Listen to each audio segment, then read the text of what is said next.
Hello गाइसहरु welcome back फेरि पनि हजुरहरुलाई स्वागत छ। आज चाहिँ म तपाईहरुलाई छुट्टै एउटा भिडियो देखाउँदैछु।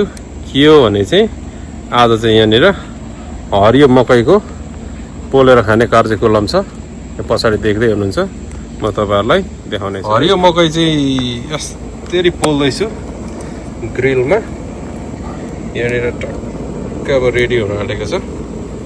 हरियो मकै पोलेर मेरो श्रीमती चाहिँ भित्र हरियो डल्ले खोर्सानीको अचार बनाउन जानुभएको छ। चट्टै अचारसँग चाहिँ यो हरियो खोर्सानीको अचारसँग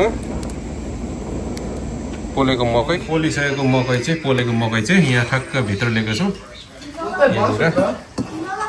अनि यहाँनिर ठ्याक्कै डल्ले खोर्सानी यहाँनिर मकै छ। कसरी छड्याएर खाँदै हुनुहुन्छ प्रेम गैरीजी? मजाले छडिँदो रहेछ। कस्तो छ यसको स्वाद? एकदम स्वादिष्ट हो।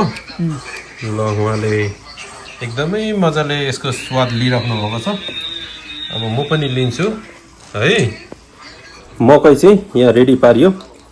अब मकै भनेको यसरी छडाएर खाइन्छ। छडिने खालको मकै छ चट्टसँगले। अघि पोलेको मकै। अब यसको एकदमै टेस्ट लिन्छ है। कस्तो यसरी मैले छडिएको छु।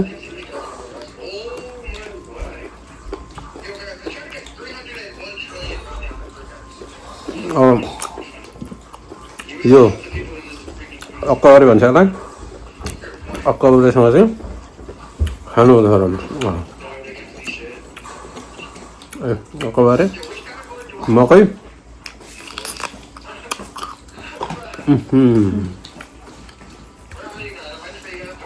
अक्कबारे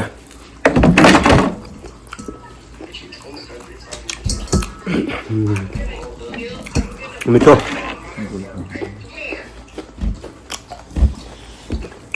यसको स्वाद चाहिँ कडा रूपले आउँछ। प्रेम गरेपछि स्वाद आउँदैछ।